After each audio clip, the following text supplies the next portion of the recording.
Bon, bah, bonjour à tous. Donc, je vais vous faire une vidéo pour vous expliquer comment tanner une peau de bête. Ici, on a une peau de faon. Voilà, qu'un copain chasseur m'a donné. Faon, ça a l'air cruel. En fait, quand une biche a un faon, on n'a pas le droit de tuer la biche en fait à la chasse, parce que sinon le faon meurt aussi, donc ça revient à prélever deux animaux. Or, on doit tuer exactement le nombre d'animaux qu'il faut pour que la population n'explose pas. En fait, c'est une gestion. Donc c'est assez précis. Donc quand il y a une biche et un faon, on tue toujours le faon, on ne tue pas la biche. Voilà.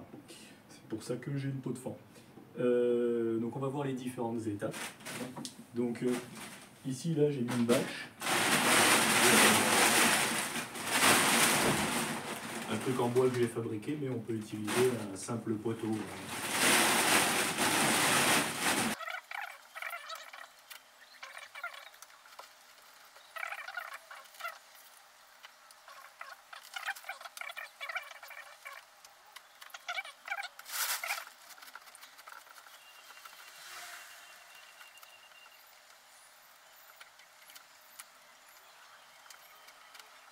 Voilà, du coup, donc pour information, là, on a une peau bien échargée. Hein. On voit c'est lisse, c'est beau. Là, on est un peu à la frontière entre les deux. Là, j'ai enlevé de la membrane. Ici, c'est déjà un peu mieux. Là, il reste des reliquats, mais bon, on verra plus tard pour les enlever.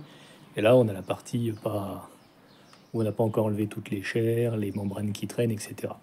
Bon, ici, il ne devait pas être très gras, donc il y a surtout de la membrane et un peu de viande. Mais des fois, vous avez beaucoup de gras qui traînent un peu partout, comme sur le sanglier. Voilà. Donc là, je vais continuer à tirer la membrane pour la décoller en enlevant un maximum de chair pour avoir quelque chose de propre derrière, où il n'y en a que la peau. Bon, voilà, ça sera tout pour aujourd'hui. Donc là, on commence à voir les détails de la peau. Ça commence à être beau. Voilà. Alors, sachant que là, c'est côté croûte, c'est le côté moche de la peau. Le côté beau, il est côté poil. Comme moi, je vais pas enlever les poils, on s'en fout. Et avoir une croûte belle comme ça, c'est pas le cas à chaque fois. Alors, évidemment, il en reste un petit peu que j'ai pas réussi à enlever. Donc ça, c'est pas non plus trop grave.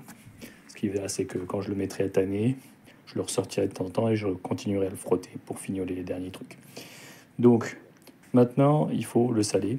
Alors, le salage, normalement, c'est pour la conservation. Après avoir tué l'animal, on le sale. Il sèche, il est salé. Après, on l'amène au mec qui tanne. Et lui, il le trempe dans l'eau pour le dessaler et après, il le travaille. Moi, je vais le saler quand même. J'ai le sentiment que ça permet d'extraire un maximum de sang et de jus de la peau de l'animal. Ça fait une peau qui sentira moins mauvais après. Voilà, donc le salage, on place la peau et on va mettre du gros sel dessus. Il y a plusieurs écoles, il y en a ils mettent le gros sel à plat, ça c'est pour ceux qui ont de la place. Et après il y en a d'autres, ils l'enroulent et ils le posent en biais pour que le sang et les liquides coulent. Ça c'est ce que je vais faire moi parce que j'ai moins de place, je suis en appartement. Donc, je ne peux pas m'organiser aussi bien que la plupart des gens qui se livrent à ce genre d'activité.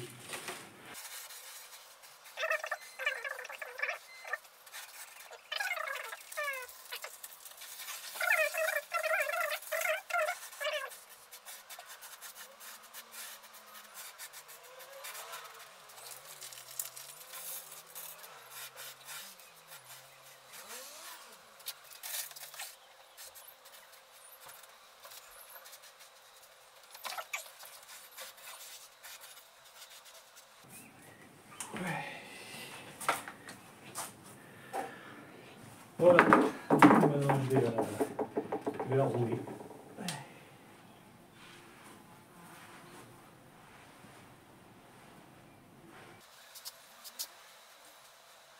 Ce qui me concerne,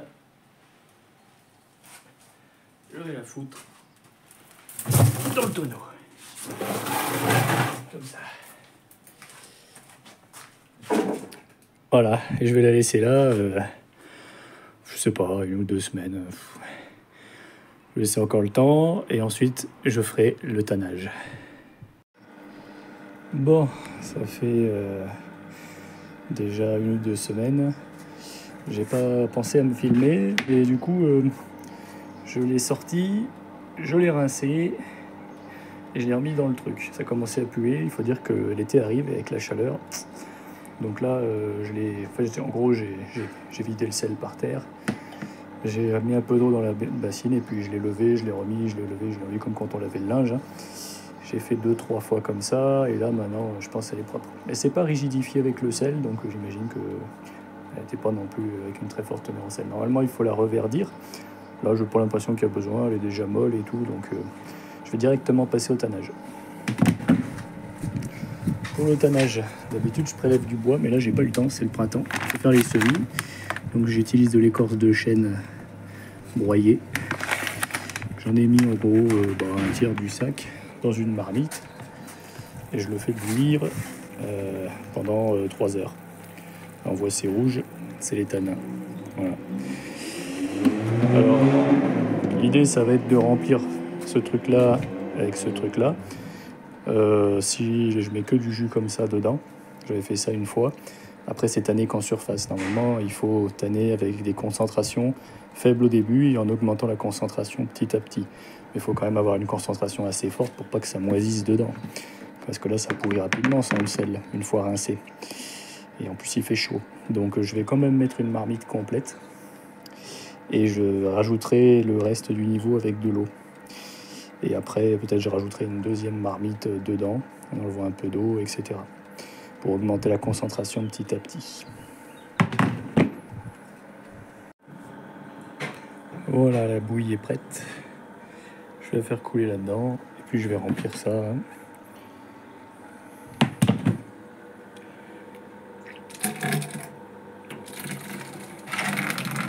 Occasion de le laisser se refroidir aussi un peu en coulant. Ah d'accord, ça va se boucher. Non, ça a l'air de couler, c'est bon. Alors, étant donné que moi je voudrais que ça se tanne dans les meilleures conditions, le côté poêle, on n'a pas besoin vraiment qu'il soit tanné, c'est vraiment le côté croûte. Donc je vais la déployer et je vais la poser comme ça avec les poils en bas et toute la chair en haut le plus possible.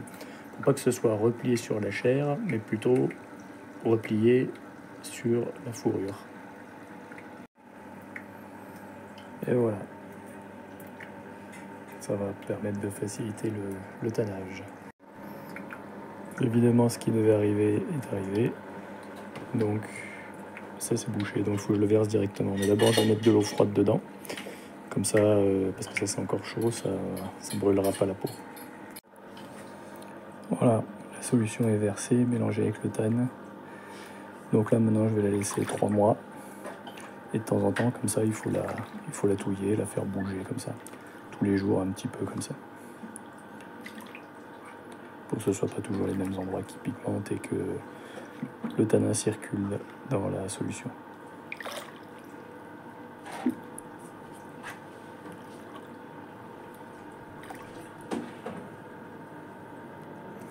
Petit coup de flèche, peut-être.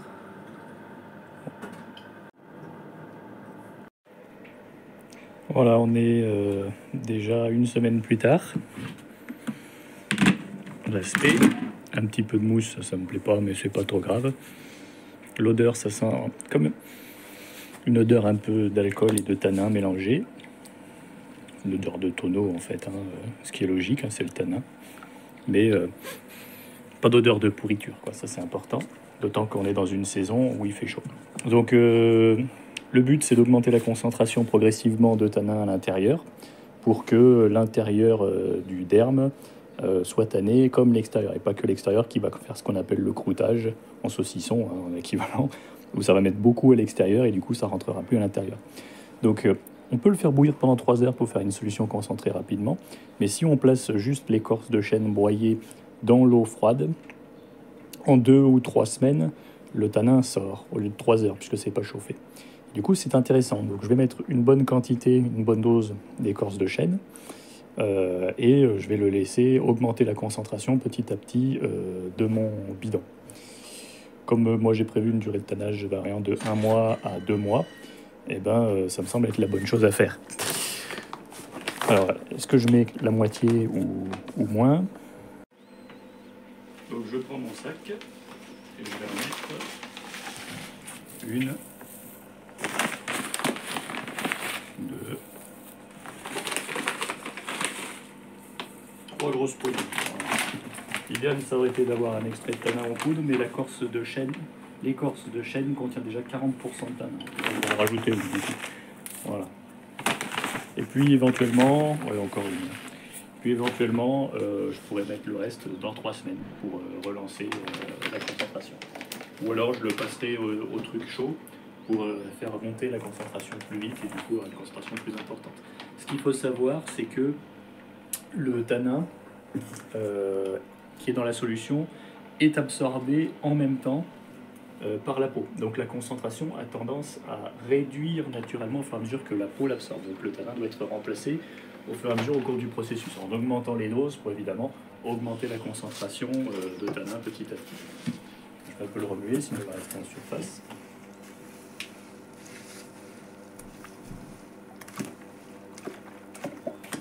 Il essaie de le mouiller.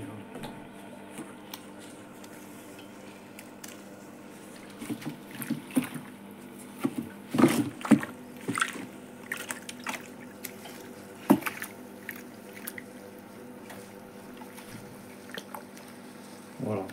Alors la théorie, c'est que on a découvert le processus de tannage à l'époque préhistorique. C'était les chasseurs qui, quand ils avaient dépecé l'animal, il y a toujours la peau qui est un déchet de chasse.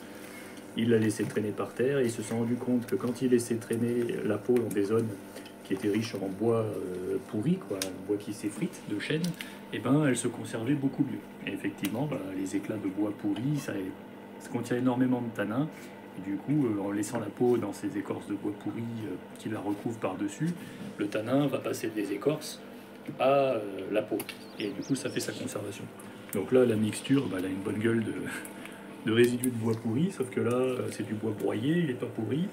Donc c'est plus sain et il y a plus de tanin dedans, puisque la concentration en tanin a tendance à réduire au fur et à mesure du temps. Quand on abandonne du bois, à chaque pluie, l'eau va embarquer une partie du tanin. Donc sa concentration diminue petit à petit, passer de 40% à peut-être 10-5%.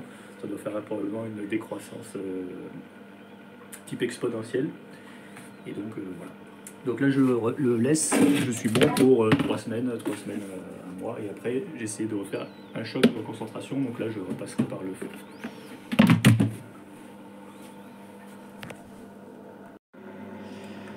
Donc 1 ou 2 mois plus tard, voilà. Alors là ça sent un peu le purin. Le taux de tanin a diminué, on voit que l'eau est un peu claire, moins rouge, on voit un peu les particules et j'imagine que les écorces privées de leur tanin qui maintenant est dans la peau peuvent commencer à pourrir, à former des purins. Là on voit quand on soulève, voilà, on a une belle couleur marron, donc elle est bien tannée. Il faudrait couper pour voir l'intérieur si le tanin y est, mais comme on a fait un truc avec une concentration faible au début, qu'on a augmenté petit à petit, on peut estimer que dedans c'est bon. Voilà, donc maintenant il s'agit de vider l'eau, de rincer la peau et après on va la sécher. Allez, je renverse dans les égouts.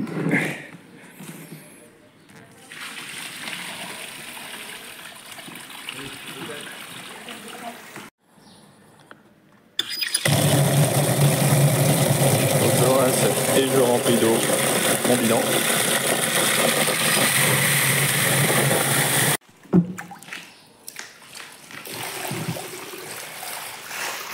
Un peu sur tes pieds.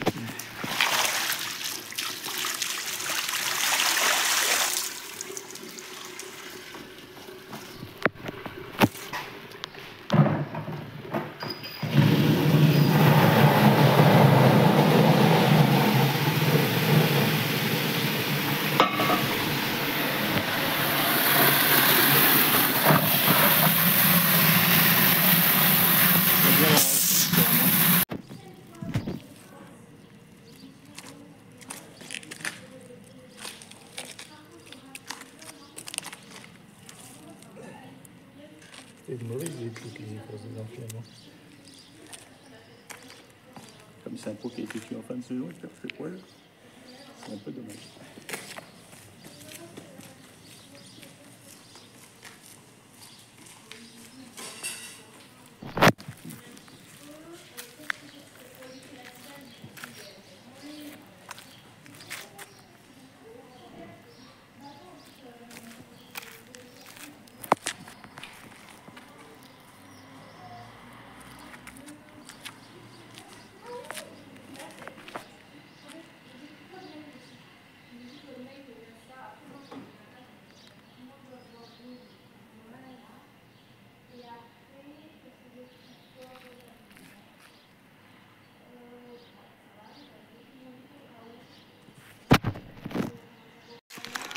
permettre de clipser avec un trou pour attacher une ficelle. Je vais en mettre autour, en les mettant à l'opposé à chaque fois pour que ça tire des deux côtés. L'idée, c'est que ça se rétracte pas trop en séchant, comme ça on garde un maximum de surface et que ce soit le plus plat possible après avoir séché.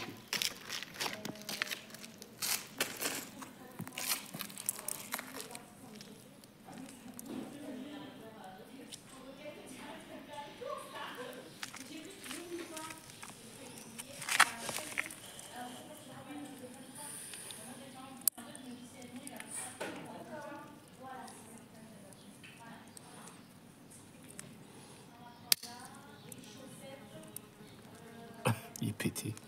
D'accord. On va voir si j'ai plus de chance avec un autre. On va l'attacher à un endroit plus fin.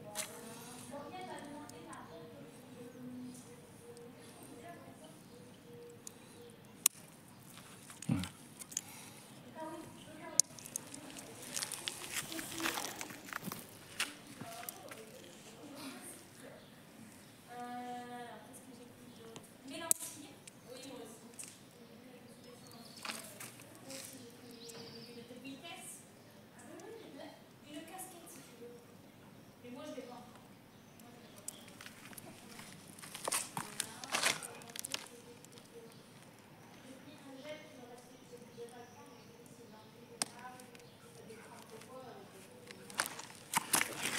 Faut que j'ai tout filmé, hein. T'appuies sur le bouton. On va les attacher avec la ficelle. J'aurais dû prendre des ciseaux, tiens. Allez là.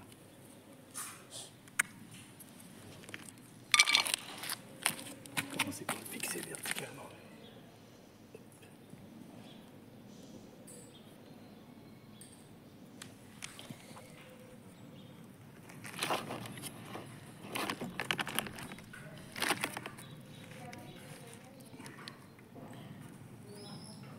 Après, il aurait mieux valu avoir la ficelle plus solide, mais bon.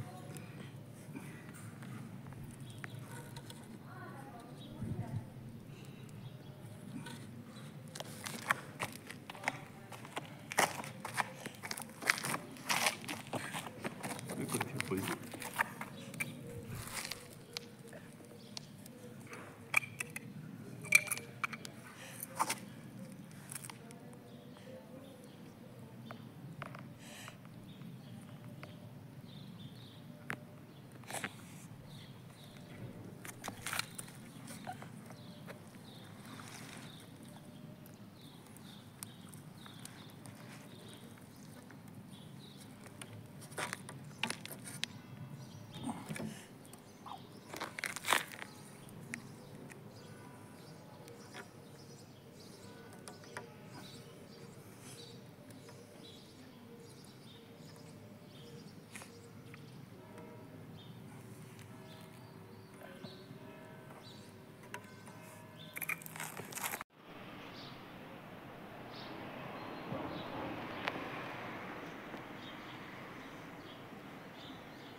Bon ben voilà. Bon malheureusement ces pinces sont pas très fortes, alors il faut vraiment en mettre beaucoup. J'en ai beaucoup plus en haut qu'en bas, parce que il faut que en haut ça soutienne le poids, surtout quand elle est mouillée, elle est très lourde. Moins la pince est forte et plus il faut en mettre, logique. Là malheureusement j'ai un problème, hein, ça sentait le purin, donc ça avait tourné. Hein. D'habitude je fais ça plutôt en hiver, là j'ai fait le printemps, donc avec la chaleur ça a dû jouer. Et je pense que j'aurais peut-être pu mettre plus de tanin. J'ai voulu trop bien faire en faisant un truc qui se dilue progressivement. J'aurais pas dû prendre ce risque. Donc là c'est une peau de fan, elle est beaucoup plus fine, beaucoup plus fragile. Peut-être que je vais réussir à la récupérer en la séchant. Par contre les poils évidemment, hein, dès qu'il y a un peu d'acidité ou de soude ou que c'est un peu abîmé, déjà ils partaient beaucoup parce que c'était un fan en fin de saison, mais là on peut presque les enlever à la main, donc elle est quand même abîmée, quoi. Voilà, c'est un peu dommage. Bon, donc là je vais la laisser sécher et après on verra la suite. Alors oui, petite précision, en fait là j'attends qu'elle s'égoutte. Après je vais la mettre à l'ombre parce que Si vous la faites sécher au soleil, elle aura une couleur très sombre, presque marron noir, quoi. Donc il vaut mieux les faire sécher à l'ombre pour qu'elles s'abîment moins. Voilà, mais là, de toute façon, il faut que j'attende qu'elle finisse de s'égoutter avant de la mettre sur mon balcon. Alors, comme vous le voyez, là, ça a déjà séché sur la terrasse, sous le préau quand même. Donc là, ça fait un bruit de carton. Elle sent beaucoup moins mauvais que quand elle était encore dans le purin. Elle est très très fine, on sent. C'est une peau de fan. Il y a eu des endroits où il y a des poils qui sont partis. Je pense que quand le purin s'est formé, c'est malheureux, mais c'est comme ça. Ça a dû créer des zones un peu plus acides, dans l'eau stagnante. Et du coup, quand ça arrive, quand des zones plus acides ou plus basiques, ça abîme la couche qui est côté poil, qui est très fragile, et les poils s'en vont. C'est comme ça qu'on forme du cuir sans poils. Mais c'est pas partout. Il y a des endroits où les poils restent bien accrochés. Donc il va falloir que je brosse pour enlever un maximum de poils qui s'en vont. Et après, je regarderai les zones où il y a des poils qui sont restés et les zones où il y a des poils qui sont enlevés. Les zones où il y a des poils qui sont restés, bah, ça fera une peau. Je vais être obligé de découper, je ne l'aurai pas entière. Et ceux où les poils sont partis, ça sera du cuir. Voilà. Donc là, brosser les poils pour en enlever le plus possible. Et après, je le mets dans la douche et à la brosse, je vais brosser avec du savon pour la laver, pour qu'elle sente meilleure et puis pour enlever tous les morceaux d'écorce. Très mauvaise idée d'avoir mis ces morceaux d'écorce directement et de ne pas les avoir infusés comme je fais d'habitude. Parce que je pense que c'est à cause de ça que l'eau a tourné au purin. Une fois que tout le tannage, c'est le tanin. Une fois que tout le tanin est parti de l'écorce dans l'eau, puis de l'eau à la peau, parce qu'elle absorbe le tanin au fur et à mesure, et ben l'écorce, c'est devenu comme n'importe quelle plante qu'on met à macérer dans de l'eau, donc ça fait du purin, quoi.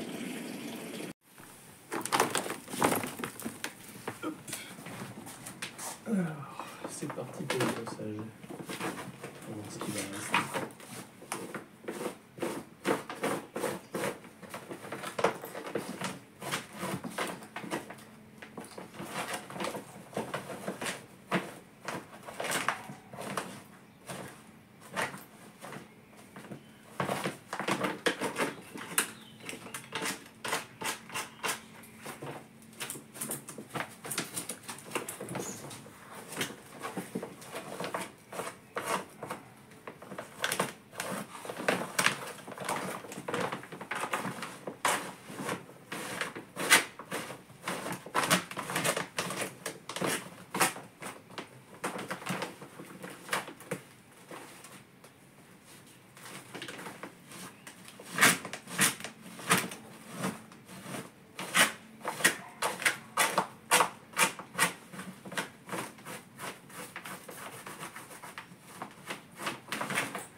On va essayer de rattraper le coup. On va découper les parties où il n'y a plus de poils. Et après, on va essayer de coudre avec du fil.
Voilà. On va essayer de coudre maintenant les différents trous. Donc là j'ai du gros fil pour normalement pour le travailler le cuir, et c'est du fil qui est ciré. Voilà, pour que ça mette de la cire dans les trous où il passe. Normalement c'est pour éviter que l'eau re-rentre dans le cuir, parce que le cuir craint l'eau. Si on veut qu'il résiste bien, ça peut être bien de le cirer.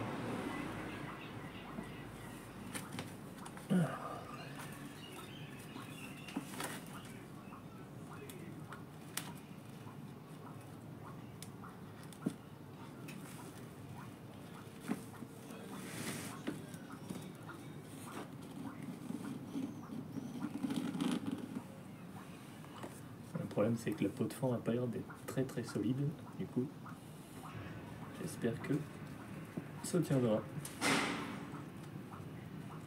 Après quand je vais la laver, elle va se détendre, et après quand elle va se retendre, le fil devrait la garder plaquée.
suffira.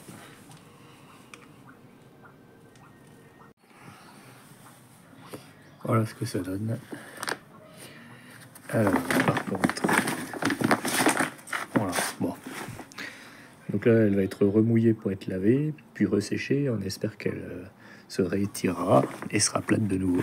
Parce qu'évidemment, là, bah, elle est un peu bosselée, étant donné qu'on a enlevé de la matière. Je vais coudre encore, je sais pas, celui-là, et les autres trous, j'ai l'impression qu'on les voit pas trop, donc je vais les laisser. Bon, voilà, à nettoyer maintenant. Bon, je vais la mettre à la douche. Je vais la doucher avec du savon d'un côté et du shampoing de l'autre. Alors, autant sur le côté cuir, moi je le mets à plat et je le frotte avec une brosse et du liquide vaisselle. Tant sur le côté poil, c'est très compliqué une fois qu'on a mis le shampoing de rincer, parce qu'il faut tenir la peau soulevée pendant qu'on passe l'eau pour qu'elle coule. Donc, petite astuce, c'est d'utiliser un tréteau. Alors, le poser sur un tréteau pour le rincer plus facilement. Voilà, je l'ai bien rincé des deux côtés. Je vais maintenant la laisser sur son tréteau pour qu'elle s'égoutte avant d'aller la remettre à sécher. Parce que bah, c'est très long à s'égoutter, donc c'est bien de la laisser comme ça un peu de temps. Ici, on a un morceau de cuir que j'avais coupé, celui où il n'y avait plus de poils, donc ça c'est du cuir. Alors ça ne ressemble pas au cuir que vous avez l'habitude de voir parce que c'est du cuir très très fin, c'est du cuir de dos de fan. Par contre, ce cuir il est parfois utilisé pour faire des abat-jours de lampes, et on le voit d'ailleurs parce qu'il est transparent. Hein. Voilà, pas transparent je dirais, mais voilà, translucide. On voit bien qu'il est translucide. Voilà, on voit après, c'est bien égoutté, ça commence à sécher. Il y en a des belles nuances de marron. On voit que c'est bien tanné. Voilà, même si c'est pas très uniforme comme ça le serait sur un processus fait par un expert ou quelque chose d'industriel, où on aurait d'abord poncé pour égaliser l'épaisseur, et on l'aurait mis bien à plat dans un grand bassin, et on l'aurait retourné proprement régulièrement, etc. La qualité de l'écharnage aussi peut jouer, il y a peut-être des endroits où il reste un peu de membrane.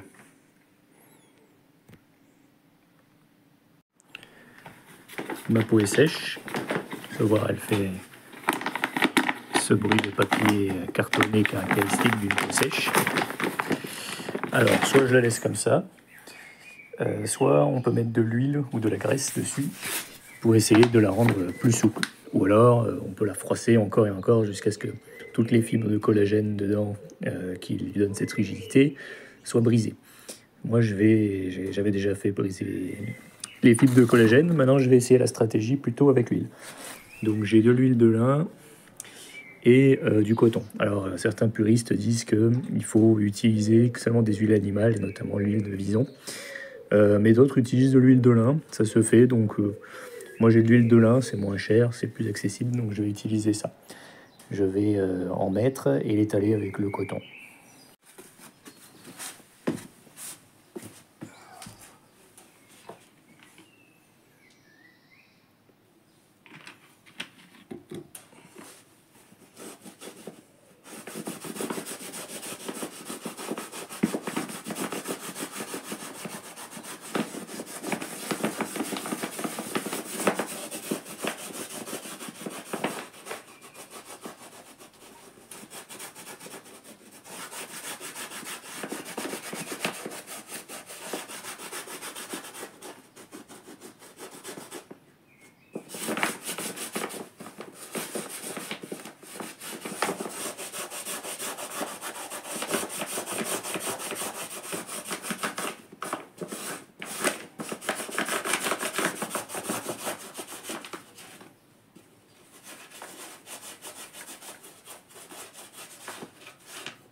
Voilà, donc là on voit clairement que notre peau a été recouverte d'huile de lin par le bas. Elle est toute brillante. Je vais la laisser comme ça, en espérant qu'elle va absorber l'huile en fait. Donc je vais attendre simplement, par gravité ça descend et par capillarité je sais pas trop. Voilà, puis on verra le résultat. Bon, 30 minutes plus tard, c'est toujours aussi brillant, hein, malheureusement. Par contre, au toucher, c'est toujours poisseux. Donc je vais attendre encore un peu plus longtemps. Plusieurs heures après, la peau est toujours brillante et on sent l'huile au toucher grâce au toucher. Donc c'est plutôt inquiétant, j'ai dû en mettre trop. Ce que je vais faire, c'est que je vais la laisser toute la nuit et puis on verra si demain ça va mieux.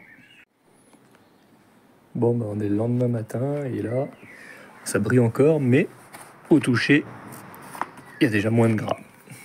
Donc ça s'est amélioré. Donc visiblement, il faut être patient.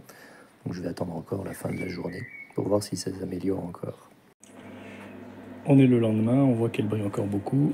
Elle est encore grâce au toucher. Par contre, vous voyez, si je la bouge, alors on a encore un petit peu ce bruit de carton. Mais par rapport à avant, c'est pas tout à fait pareil, c'est déjà un peu plus souple. Mais ça reste quand même un peu cartonné. Vous voyez, il tolère plus de mouvements avant de faire le bruit. Alors il le fait encore, mais moins quand même. Voilà, ici plus, j'ai mis moins de gras là. Et ici, un peu moins, mais toujours un peu. Ouais. C'est là que ça en fait le moins en fait. Donc je vais le laisser encore s'imprégner. Bon, là ça fait plus d'une semaine, on a eu une petite période de canicule à 30 degrés et on voit que l'huile a été plus ou moins bien absorbée. Il y a quelques endroits qui restent brillants, mais au toucher c'est relativement sec. Je pense que la chaleur aide énormément l'huile à rentrer. Alors il y a des endroits qui restent un peu plus croustillants que d'autres, mais dans l'ensemble ça s'est quand même un peu ramolli, quoi. Même si ça continue à faire ce bruit de carton, on est moins. Donc je pense que je vais arrêter cette vidéo ici sur ce résultat. Voilà, j'espère que ça a pu vous donner un aperçu global de la méthode ancienne pour préparer les pots. Vous avez vu qu'il y a des difficultés, des choses un peu à trouver. Il faut expérimenter pour voir les trucs qui marchent pas. Mais on arrive quand même après des erreurs, à récupérer en fait, à rattraper le coup, quoi, la plupart du temps. Je sais pas si c'est à chaque fois comme ça. Voilà, bon courage dans vos tentatives.